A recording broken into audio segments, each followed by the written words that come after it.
Bonjour, dans cette vidéo, nous allons faire ensemble la construction du clown dans GeoGebra. Nous allons apprendre à construire des triangles. À chaque fois, les instructions sont données dans le fichier et tu passes à l'instruction suivante si tu as réalisé correctement celle que tu es en train de faire. On nous demande pour commencer de placer un point C en direction du nord, de façon à ce que la longueur du segment AC soit égale à 6,9 unités de longueur et la longueur de BC 9,3 unités de longueur. L'ensemble des points qui se trouvent à 6,9 unités de longueur du point A, c'est le cercle de centre A et de rayon 6,9 unités de longueur. Je commence donc par tracer ce cercle. L'ensemble des points qui se trouvent à 9,3 unités de longueur du point B, c'est le cercle de centre B et de rayon 9,3 unités de longueur. Ces deux cercles ont deux points d'intersection. Je choisis celui des deux qui est vers le nord. Je peux enlever l'affichage des deux cercles pour continuer la construction.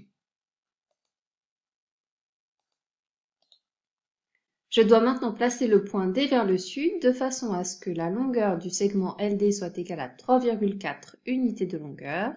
Je trace donc le cercle de centre L et de rayon 3,4 unités, puis le cercle de centre M et de rayon 2 unités. Le point d'intersection vers le sud de ces deux cercles, c'est ce point-là. J'enlève l'affichage des deux cercles. On me demande de placer E en direction du nord de façon à ce que le triangle HFE soit isocèle en E et que la longueur du côté HE soit égale à 1,6 unités de longueur. Je commence par tracer le cercle de centre H et de rayon 1,6 unités de longueur. Comme le triangle est isocèle en E, ça signifie que les longueurs des côtés HE et EF sont les mêmes. Je trace donc le cercle de centre F et de rayon 1,6 unités de longueur. Le point d'intersection de ces deux cercles vers le nord est ici. J'enlève l'affichage des deux cercles. Et je vais placer un point G vers le nord de façon à ce que le triangle HGF soit isocèle en G avec la longueur du côté AG qui est égale à 2,4 unités.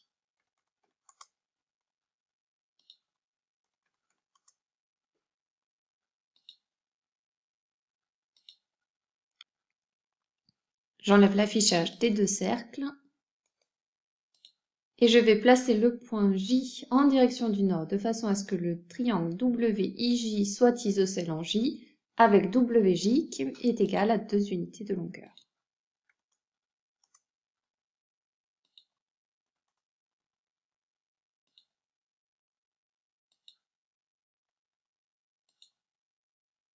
J'enlève l'affichage des deux cercles et je place le point K en direction du nord, tel que le triangle WKI soit isocèle en K, avec WK égale 2,7 unités de longueur.